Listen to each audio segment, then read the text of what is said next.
Hi, you're watching Velde News TV. I'm Neil Rogers here in Girona, Spain with Garmin Chipotle rider Christian Vande Velde. Christian, we're here at Restaurant Boira.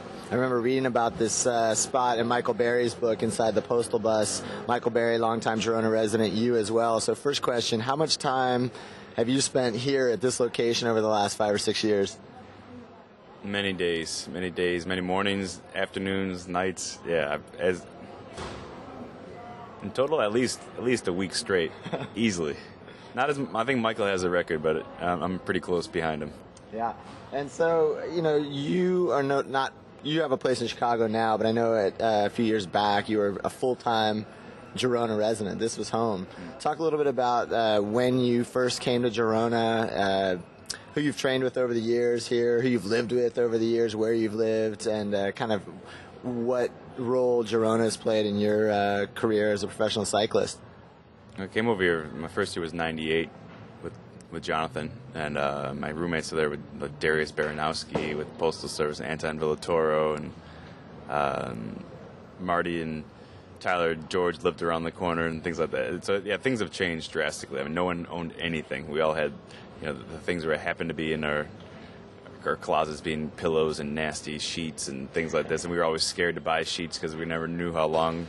Everything was always temporary in our minds, but yeah, we progressed a lot with it. And then I roomed with Frank Hoy, and then I lived with Michael for a while and Dylan Casey, and then in 2002 I bought my own home over here. It's 7K outside the city, and Lee and I, my wife and I, spent 2 years year-round over here, and it was a great experience. It was hard, being away, but just coming back for Christmas, and that's it. But at the same time, it's a opportunity that I'd never trade for anything.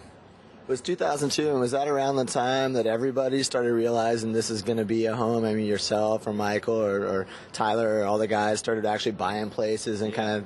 It was more, Freddie came over here straight from Italy, and he just had a different mindset. Freddie and Tyler and, of course, Lance, I'm buying a place right now. And I was like, well, you guys are crazy, and you're like, how much you spend on that place? And, now tripled in price and things like that. Now it just look like geniuses. But luckily I did buy when I did, and the same with a couple of the others. And, yeah, I think when everyone started doing it, it made it easier for other people to go and buy scooters and cars and to start realizing that, man, I spend 3 times as much time over here than I do in Chicago or wherever, in Toronto or in Boulder or wherever everyone's home is. So it made it easier to just relax and start to have friends and actually have real friends that out of cycling in Girona. Right.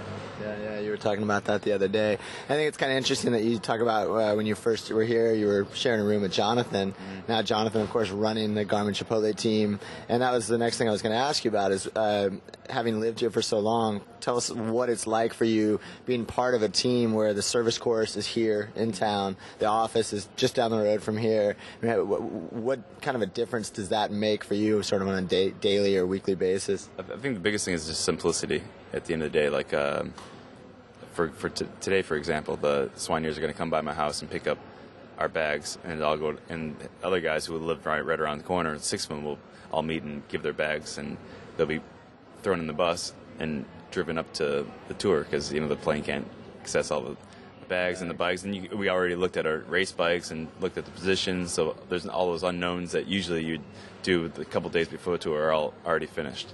And it's just simplicity, more or less. It's the bottom line, and having the mechanics and the Soigneurs and have the ability to have training camps like we have before the Giro and right now. It makes sense. I mean, it is hard when you have a European team and everyone has their really foundations. If you live in Boulder and I live in Chicago, I'm not budging, you're not budging. We're staying at home, And, if you're coming from the United States, over here to a foreign land, you might as well just go to the same place. Sure. Yeah, it seems like you've got it all. I mean, there's great training here. You've got your teammates, and then like yesterday you were riding with guys like Michael Berry and George Hincapie or Levi when he's around, and then you've got the team here, and it makes perfect sense. Well, let's talk a little bit about the Garmin Chipotle team and the 2008 season, because it seems like for you in many ways this has been, if not your best season, definitely your best season in recent memory. I'm thinking to podium at the Tour of California, podium at Circuit de la Sarthe, team time trial wins at the Tour de Georgia, and obviously at the Giro with the pink jersey. 6 months ago, could you have predicted this sort of a start to the season? No, I really wouldn't have, because I have one of the biggest things over the years has been my confidence and being always a support rider. So I wouldn't think of having the individual. Maybe yourself and other people like my father and people who are close to me would always be like, you can't do this, and I would be like, you're crazy, And now I'm starting to believe in it and believe what Jonathan and all those other people have saying that I do have the ability to do. So now the next step is going to the tour and racing for myself for the first time in my entire career, and it's going to be hard, more so for myself, because I know I can do it, or I question myself if I can do it a lot of times, but I know in deep down inside that I can do it, and I know that everyone puts their pants on the same way, and I just have to just believe in myself. Yeah. Well, obviously one of the highlights has to be putting on the pink jersey at the Giro and leading the race, going into the second stage. Talk a little bit about that experience and what the rest of the race was like for you. It was an amazing experience. I mean, just the team time shell on itself. We rode superbly, obviously, and know that it was a great experience to do with those guys and come across the line and know that we had done everything in our power to go as fast as we can. Even if we didn't win at that point in time, we had gone as fast as we could possibly go. But then, like having the pink jersey and then having the honor out of my team to be one who got to wear it was, unbelievable. And then it was like bittersweet, though, when I got it taken from me by 1 second. 1 second. And yeah, every day I had to watch him get on the podium, and every day I had to see that my name underneath his by 1 second. And everyone else is quite a far back, right, and 1 second, and that really hurt. And I rode well that day, but not.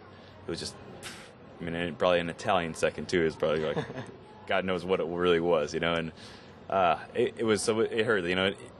Before that, never would I have imagined being in leader's jersey in the Grand Tour, but then after that, it kind of gave you the blood in your mouth that you wanted more. Sure. Not to get greedy, but it's just like 1 second's just too close. Yeah. If it's 5 seconds, 10 seconds, you can sleep a little better. I wish I would have lost 5 minutes. Really, I do. But being 1 second, that was too little.